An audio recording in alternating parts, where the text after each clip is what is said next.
Alors bonjour à tous, aujourd'hui nous continuons notre lecture de la Bible à la lumière de la tradition de l'Église et nous en sommes rendus au chapitre 8 à 10 du livre du Lévitique, où nous allons voir l'investiture des prêtres. Alors comme toujours, avant de démarrer, nous remercions les éditions Anne Siguier devenues Mediapol qui nous ont mis à disposition les textes qui nous permettent de faire ces vidéos et nous nous remettons entre les mains du Seigneur. Notre Père, qui êtes aux cieux, que ton nom soit sanctifié, que ton règne vienne, que ta volonté soit faite sur la terre comme au ciel. Donne-nous aujourd'hui notre pain de ce jour. Pardonne-nous nos offenses, comme nous pardonnons aussi à ceux qui nous ont offensés. Et ne nous soumets pas à la tentation, mais délivre-nous du mal. Également, nous nous remettons entre les mains de notre Mère bienveillante, la Vierge Marie. Je vous salue Marie, pleine de grâce, le Seigneur est avec vous. Vous êtes bénie entre toutes les femmes, et Jésus, le fruit de vos entrailles, est béni. Sainte Marie, Mère de Dieu, priez pour nous pauvres pécheurs, maintenant et à l'heure de notre mort. Amen. Également, nous faisons toujours cette demande explicite à l'Esprit Saint, qu'il corrige en nous les erreurs éventuelles qui peuvent provenir d'une erreur de formulation de ma part, ou de notre cœur pécheur qui reçoit l'information mais qui des fois la comprend à sa façon. Alors on commence avec le chapitre 8 que je vais commencer à lire. Yahvé parla à Moïse en disant « Prends Aaron et ses fils avec lui, les vêtements, l'huile d'onction, le taurion du sacrifice expiatoire, les 2 béliers et la corbeille d'Azim, et convoque toute la communauté à l'entrée de la tente de la rencontre. » Moïse fit comme Yahvé lui avait ordonné, et la communauté se réunit à l'entrée de la tente de la rencontre, et Moïse dit à la communauté, Yahvé commande de faire ceci. Et Moïse fit approcher Aaron et ses fils, et il les lava dans l'eau.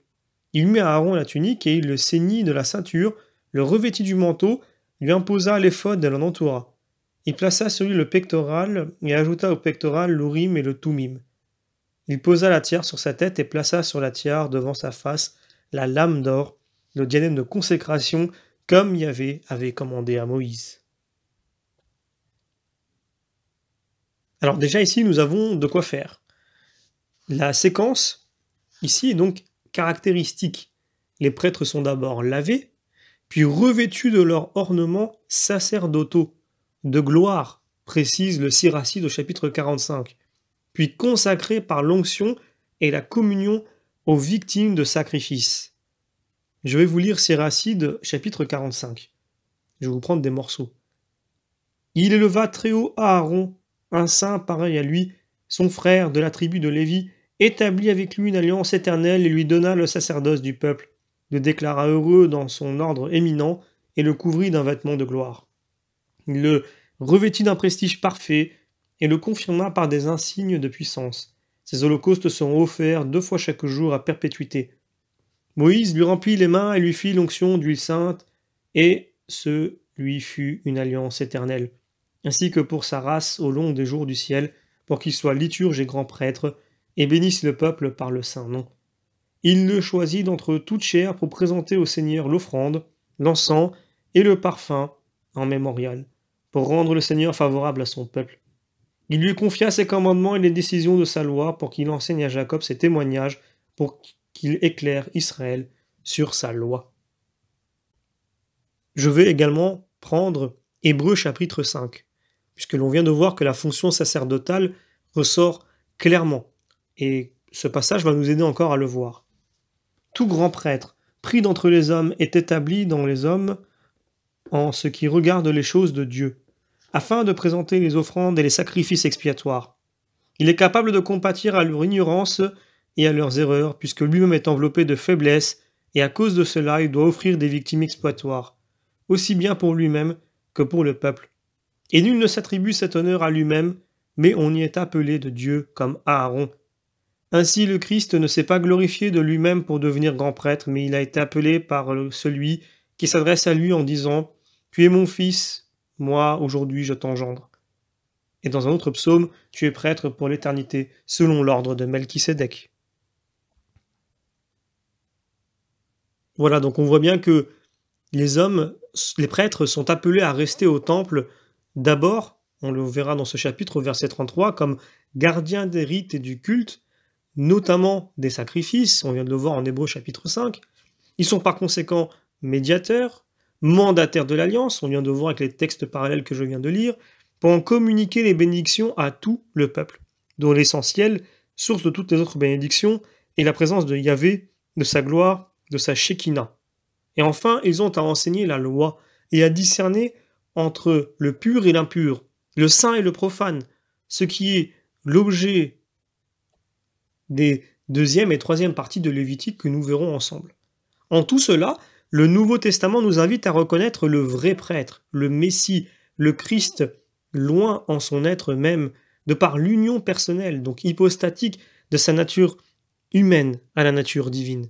Donc l'unique médiateur qui reste au temple 3 jours quand il a 12 ans. C'est lui le sacrificateur qui se sacrifie lui-même, source de la nouvelle alliance et de ses bénédictions, par un culte intangible en mémoire de lui et par la loi exigeante qui nous a enseigné. Mais à ce sacerdoce unique, non seulement les prêtres ont à participer, mais tout le peuple chrétien en sa qualité de sacerdoce royal, et de fait, l'initiation chrétienne comporte baptême avec eau, onction, vêtements et sacrifice eucharistique, c'est-à-dire la même séquence que dans le Lévitique. Saint Jérôme dit ceci: de même que celui qui a reçu la circoncision du cœur est juif dans le secret, car nous sommes la circoncision, nous qui servons l'Esprit de Dieu et qui offrons des sacrifices spirituels agréables à Dieu, ainsi sont prêtres et lévites dans le secret, ceux qui le sont selon l'ordre de la foi et non suivant la descendance. Alors je vais revenir sur les versets 6 à 9 et je vais les lire. Et Moïse fit approcher Aaron et ses fils, et il les lava dans l'eau, il mit à Aaron la tunique, et il le ceignit de la ceinture, le revêtit du manteau, lui imposa l'éphod, et il l'en entoura. Il plaça sur lui le pectoral, et ajouta au pectoral l'urim et le thummim. Il posa la tiare sur sa tête, et plaça sur la tiare devant sa face la lame d'or, le diadème de consécration, comme Yahvé avait commandé à Moïse. Alors, je vais tout de suite prendre un commentaire d'Origène. Écoutez bien cette consécration, car vous aussi vous êtes, suivant la promesse de l'Écriture, les prêtres de Dieu, peuple élu, sacerdoce saint. Mais si tu veux revêtir le Christ, purifie-toi, de même que Moïse a purifié Aaron. Dois-tu savoir que Moïse est toujours avec Jésus, c'est-à-dire la loi avec les évangiles? L'évangile va te l'enseigner. Quand Jésus fut transfiguré, Moïse et Élie apparurent avec lui en gloire pour t'apprendre que la loi, les prophètes et l'évangile convergent et demeurent en une seule gloire. C'est pourquoi Pierre se fait dire qu'il n'y comprend rien quand il veut dresser 3 tentes, car il y a une seule tente pour la loi, les prophètes et l'évangile, et cette tente est l'Église de Dieu. Avant de parler des vêtements du pontife, rappelons qu'il y a un seul grand pontife, notre Seigneur Jésus-Christ, et qu'il est non seulement prêtre, mais le prêtre des prêtres, et non seulement pontife, mais le pontife des pontifes, et non seulement prince des prêtres, mais le princes des prêtres. De même qu'il est roi des rois et le Seigneur des seigneurs. Et avant d'énumérer les vêtements sacrés, rappelons-nous ces vêtements de malheur dont fut revêtu le premier homme avec son péché. Après son péché, Dieu leur fit des tuniques de peau, empruntées à des animaux.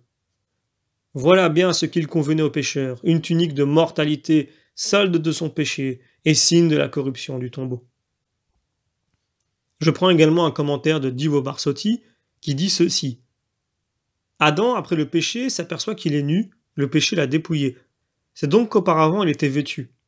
Suivant la mystique hébraïque qui probablement date du judaïsme, c'est-à-dire de l'époque où furent écrits ces chapitres, Adam, avant le péché, n'était pas nu. Il était vêtu, mais vêtu de lumière, vêtu de cette splendeur et de cette gloire dont la grâce ornera l'homme, vêtu de cette robe nuptiale avec laquelle il convient de se présenter devant le Seigneur. Après le péché, Adam reconnaît qu'il est nu, privé de ce vêtement de lumière. Dieu alors couvre cette nudité, mais avec un vêtement de mortalité, d'humiliation, de peine.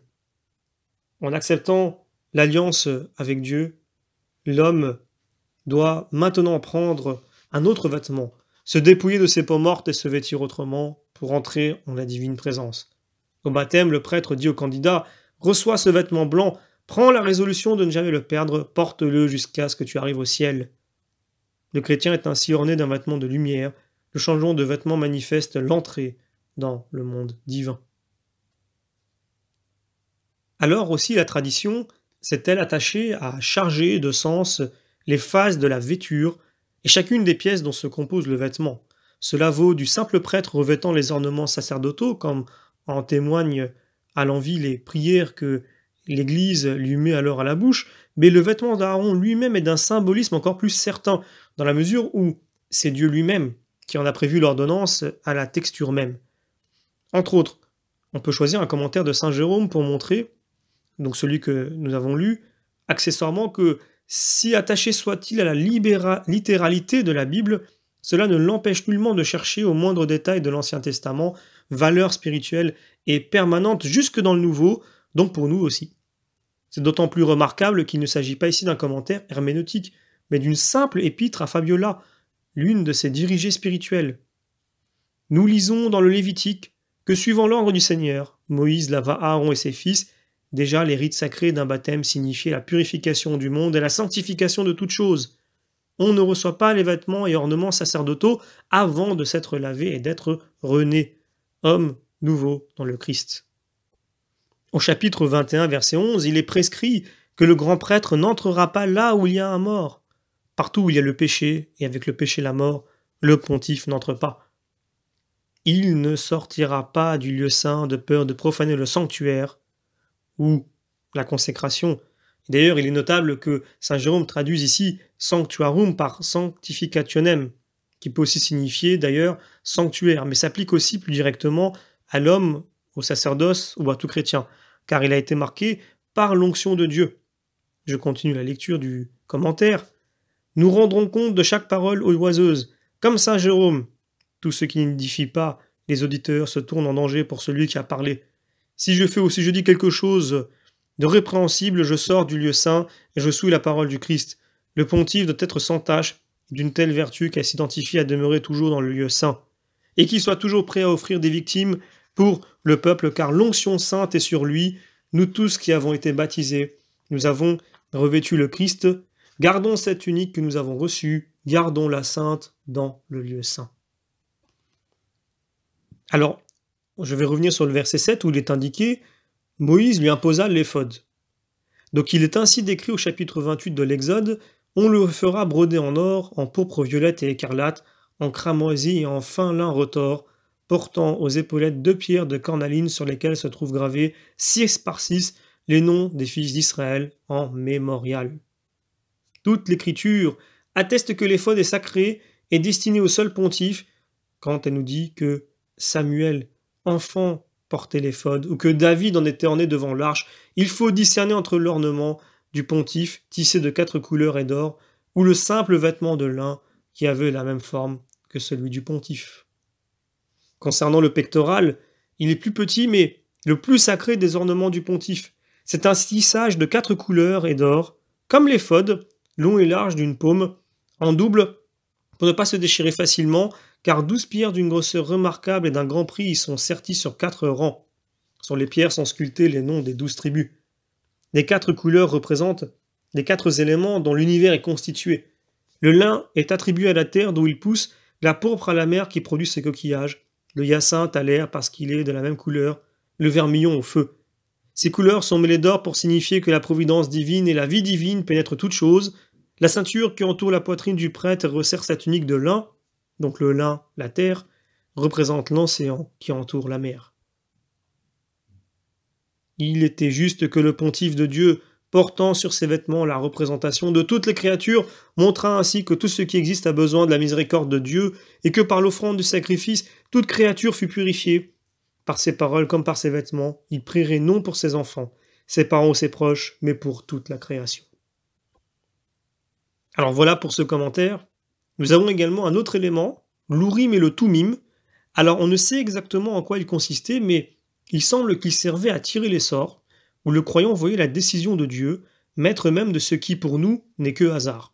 C'est ainsi que Saül consulte Yahvé, en 1 Samuel chapitre 14 notamment. On peut aussi le comparer avec Actes chapitre 1, les versets 24 à 26. Je reprends maintenant un passage du verset 9. Moïse posa la tiare sur la tête d'Aaron et sur la tiare, devant sa face, la lame d'or, le diadème de consécration. Nous lisons en Exode chapitre 28 Tu feras une fleur d'or pur et tu graveras en entaille comme un sceau consacré à Yahvé. Elle sera sur la tiare, c'est sur le devant de la tiare qu'elle sera. Le grand prêtre a un diadème et porte sur son front le nom de Dieu. Il est orné du diadème royal, il est parvenu à l'âge parfait du Christ, sa gloire doit être protégée, toujours. Il ne déchirera pas ses vêtements car ils sont blancs, immaculés, ils suivent l'agneau. Tamar déchira sa tunique quand elle perdit son intégrité, Caïphe, quand il perdit le sacerdoce, déchira publiquement ses vêtements. Le diadème d'or brille sur le front. La connaissance de toutes les créatures ne nous sert en effet de rien si nous sommes couronnés de la science de Dieu. Tout reste imparfait si l'on ne cherche pas le digne auréage. Il faut que le Créateur domine les créatures et dirige lui-même ce qu'il a fondé. Alors on peut également, pour ce verset 9, prendre un commentaire d'Origène, après avoir lu ce long et beau commentaire de saint Jérôme, où il dit ceci. Après avoir orné Aaron de tous les vêtements sacrés, Moïse lui impose la mitre avec le diadème de consécration, l'âme d'or sur laquelle était gravé le nom même de Dieu. Cela veut dire, à mon sens, qu'au-dessus de tout ce que l'on peut savoir, la connaissance de Dieu est la science des sciences. Voilà. Donc je continue maintenant en lisant les versets 10 à 12. Puis Moïse prit l'huile d'onction et éloignit la demeure, ainsi que tout ce qui était en elle pour tout consacrer. Il aspergea d'huile l'autel 7 fois, et oignit l'autel, ainsi que tous ses accessoires, et le bassin avec sa base, pour les consacrer. Moïse répandit de l'huile d'onction sur la tête d'Aaron, et oignit pour le consacrer. Alors avant de commenter, je vais prendre le chapitre 30 de l'Exode. Yahvé parla à Moïse et lui dit « Prends des baumes de la meilleure qualité, tu en feras une huile d'onction de consécration, un baume odoriférant, travail de parfumeur. Ce sera une huile d'onction et de consécration, tu en oindras la tente de la rencontre et l'arche du témoignage, la table et ses accessoires, le chandelier et ses accessoires, l'autel des parfums, l'autel des holocaustes et tous ses accessoires, la cuve et sa base. Tu les consacreras et ils seront saints des saints, et tout ce qui les touchera sera saint. Tu oindras Aaron et ses fils, et tu le consacreras pour qu'ils soient mes prêtres. Et tu parleras aux fils d'Israël en leur disant « Ceci est l'huile d'onction sainte, elle est pour moi tout au long de vos générations. Qu'elle ne soit pas répandue sur la chair des hommes, et n'en fais pas d'autre qui soient de même composition. Elle est une chose sainte et doit rester sainte pour vous. » Alors, je reprends l'expression « pour tout consacrer ». Celui-là revient au refrain des versets 10, 11 et 12, et également dans ce passage du livre de l'Exode. L'onction est donc consécratoire. D'où l'importance de la composition de l'huile avec laquelle se fait l'onction et son usage exclusivement sacré. Nous avons un premier exemple de cette onction par Jacob sur la pierre de Béthel. Mais toute onction, surtout, réfère à loin par l'excellence qui recevra pour cela même le titre de Messie ou de Christ. Je prends quelques commentaires, je commence par Rupert de Dutz qui dit ceci.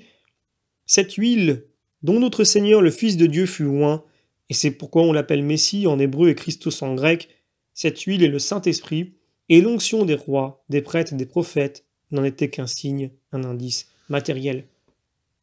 L'Église reçut l'Esprit Saint dans les patriarches, les rois et les prophètes, avant que ne fût oint le Saint des Saints, le grand pontife Jésus-Christ, Fils de Dieu. Le sacerdoce antique, figure du sacerdoce nouveau, est consacré d'abord par l'huile, ensuite par le sang. Cela parce que le grand pontife du tabernacle vrai et céleste fut consacré d'abord par l'Esprit Saint, puis par son propre sang.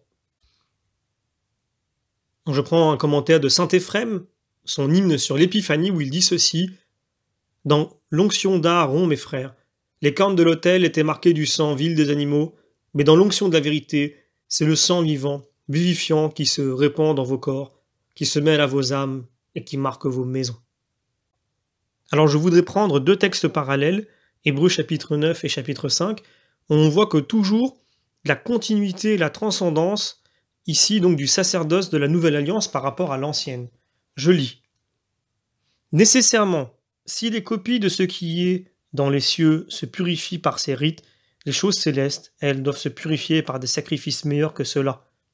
Le Christ n'est pas entré dans le sanctuaire fait de main d'homme, qui était seulement une image du vrai, et est entré dans le ciel même pour se présenter devant Dieu comme notre avocat. Et au chapitre 5, Lui qui, dans les jours de sa chair, offrit des prières et des supplications avec un grand cri et des larmes à celui qui pouvait le sauver de la mort, lui qui fut exaucé à cause de sa pitié, lui qui, bien qu'étant fils, s'apprit par sa passion l'obéissance, lui qui, ayant tout accompli, est devenu pour tous ceux qui lui obéissent l'auteur du salut éternel, lui qui reçoit de Dieu le titre de grand prêtre selon l'ordre de Melchisédek. D'ailleurs, nous pouvons encore prendre un autre passage parallèle, Hébreux chapitre 7, que nous pourrons aussi accompagner d'un commentaire de saint Éphrem avec son hymne des Azimes. Donc je commence avec Hébreux chapitre 7.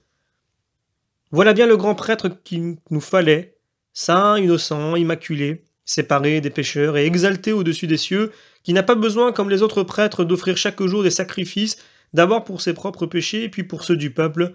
Ceci, il l'a fait une fois pour toutes, en s'offrant lui-même. Commentaire de saint Éphrem. Les prêtres souillés n'étaient pas dignes d'offrir l'agneau immaculé, victime pacifique qui apportait la paix au ciel et à la terre, pacifiant toutes choses par son sang. De ses mains, il rompit le pain en signe du sacrifice de son corps. Il offrit le calice en signe de l'oblation de son sang.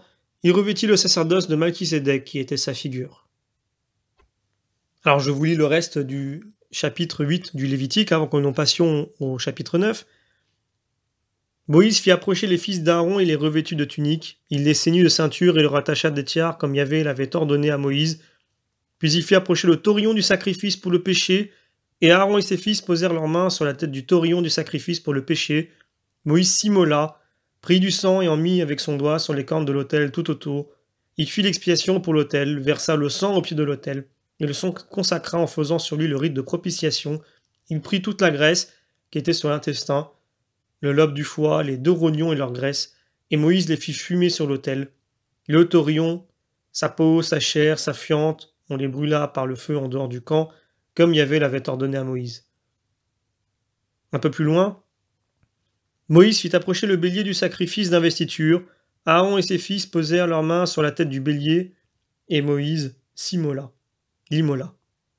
Et Moïse dit à Aaron et à ses fils, « Faites cuire la chair à l'entrée de la tente de la rencontre, c'est là que vous la mangerez avec le pain qui est dans la corbeille d'investiture. » Toujours un peu plus loin, « Pendant 7 jours, vous ne quitterez pas l'entrée de la tente de la rencontre jusqu'au jour où seront terminés les jours de votre investiture, car votre investiture durera 7 jours. Ce qui s'est fait aujourd'hui, Yahvé a ordonné de le faire afin d'obtenir propitiation pour vous. Vous resterez jour et nuit à l'entrée de la tente de la rencontre pendant 7 jours, vous accomplirez les rites en toute exactitude et vous ne mourrez pas. C'est là ce qui m'a été ordonné. » Alors je vais m'attarder sur un passage. Vous accomplirez les rites en toute exactitude.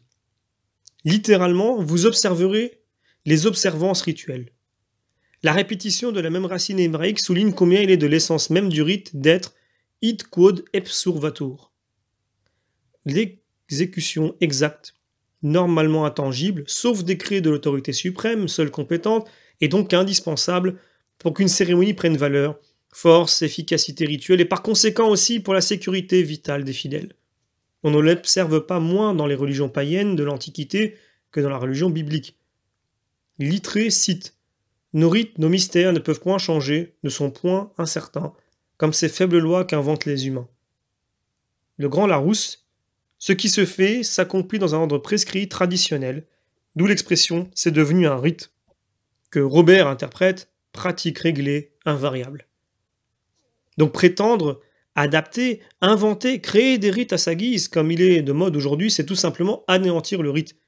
Et s'il est vrai qu'il y a pratiquement équivalence entre rite et liturgie, on voit dans l'encyclopédie Larousse, la liturgie est l'ensemble des rites de la célébration du service divin, on doit reconnaître que les prêtres qui prennent ces libertés, condamnés au concile de Vatican II, comme depuis lors, enlevant aux célébrations qu'ils imaginent plus parlantes leur valeur proprement liturgique, incomparable à toute autre forme de prière et de culte, c'est se rendre coupable non seulement devant les fidèles privés de ce à quoi ils ont le droit le plus strict, mais devant l'Église et devant Dieu.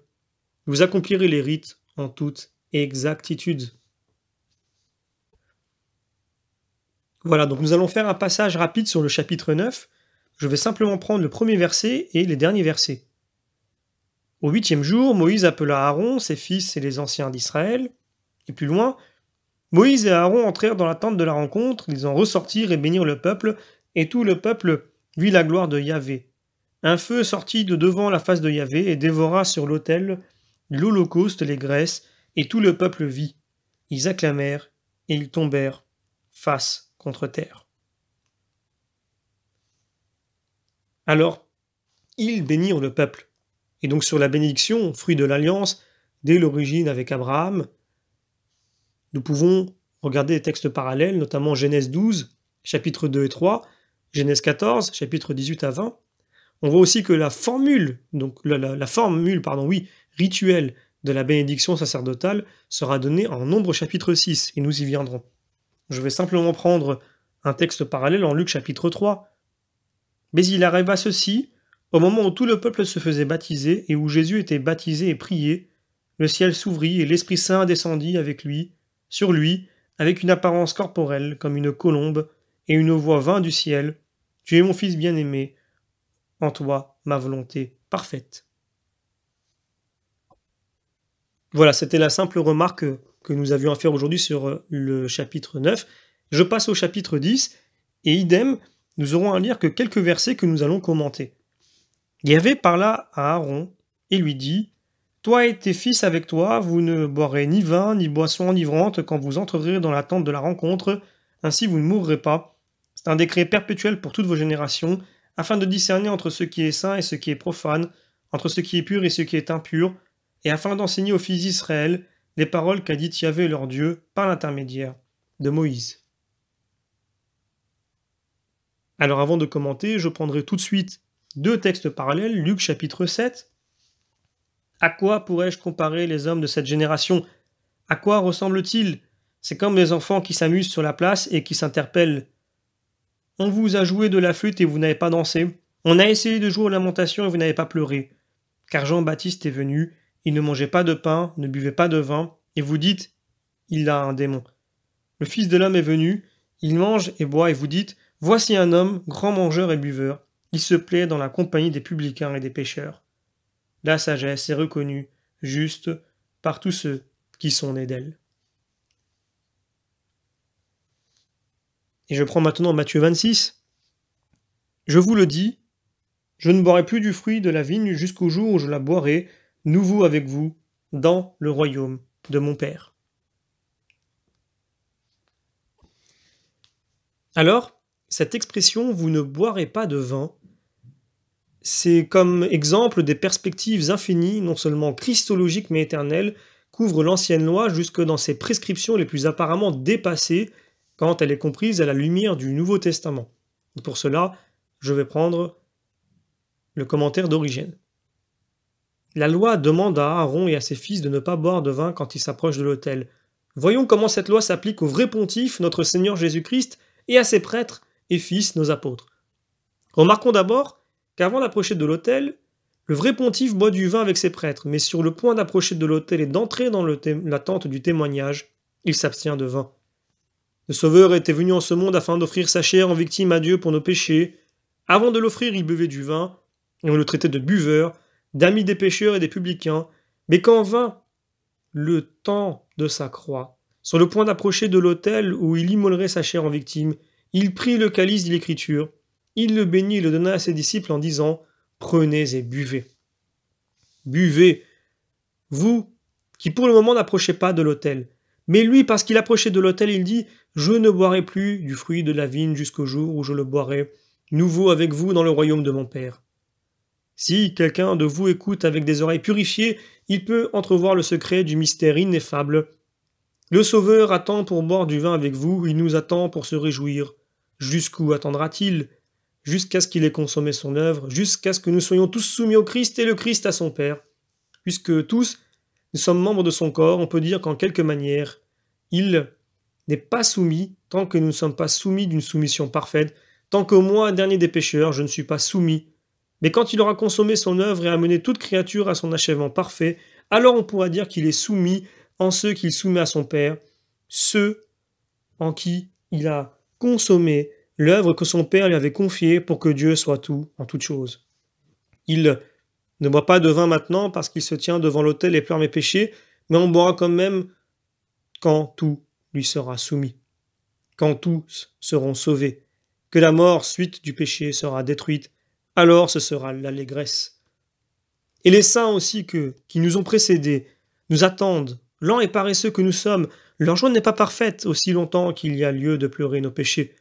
L'apôtre m'en est témoin, qui dit, en Hébreux chapitre 11, « Dieu a voulu qu'il n'arrive pas à l'achèvement sans nous. » Vois donc, Abraham, attends.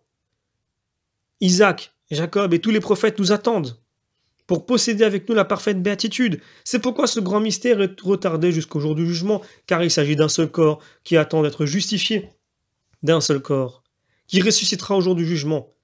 Si tu es saint, tu auras la joie en sortant de cette vie, mais cette joie ne sera pleine que quand aucun membre du corps ne manquera plus. Tu attendras, toi aussi, les autres, comme tu es attendu.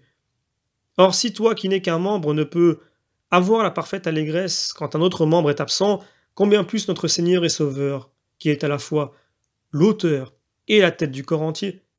Car dans son corps qui est l'Église, il veut habiter lui-même comme l'âme de ce corps, dont chaque mouvement suivra sa volonté, afin que s'accomplisse cette parole du prophète, « En eux j'habiterai et me promènerai ».